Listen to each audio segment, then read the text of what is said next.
Pacientët me kancer tash e 6 muaj kanë mbetur në pritje të ilaçeve që shërbimi spitalor klinik e universitar do të duhej t'i blente.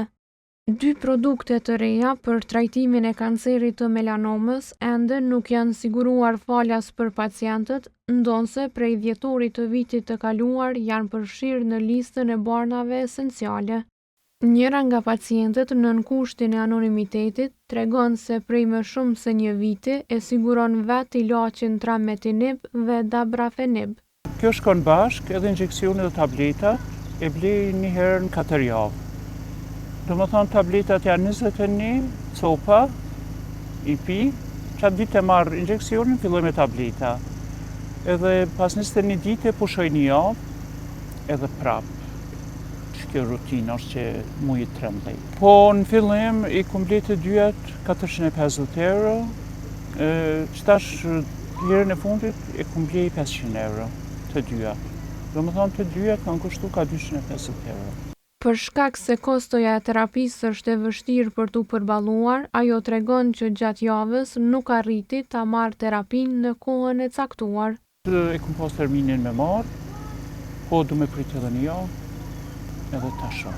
Po pres nuk i kom siguru krejt mjetët, edhe po pres edhe për ata se qësh mi kanë siguru familjar deri tash, edhe këto mi sigurojnë. Se shumë mitë se një kam. Po pres në shta në fillim qershorit mos po vjen terapia. Edhe pak për shkak mjetë, pak për ato, kështu që du me pritë edhe një javë. Ndonse më 16 dhjetor 2024, MSH-ja e përditësoi listën e barnave esenciale, SHSKUK-ja që është përgjegjëse për blerjen e tyre, i ka filluar procedurat e kontraktimit tek në fund të muajit prill. 2 kontrata për furnizim me këto 2 produkte janë nënshkruar tek para një jave. Pavarësisht kësaj, ilaçet nuk mund të mbërrijnë tek pacientët së paku edhe një muaj, pasi porosia e parë pas nënshkrimit të kontratës do të jetë 30 ditë kalendarike nga marrja e urdhërblerjes.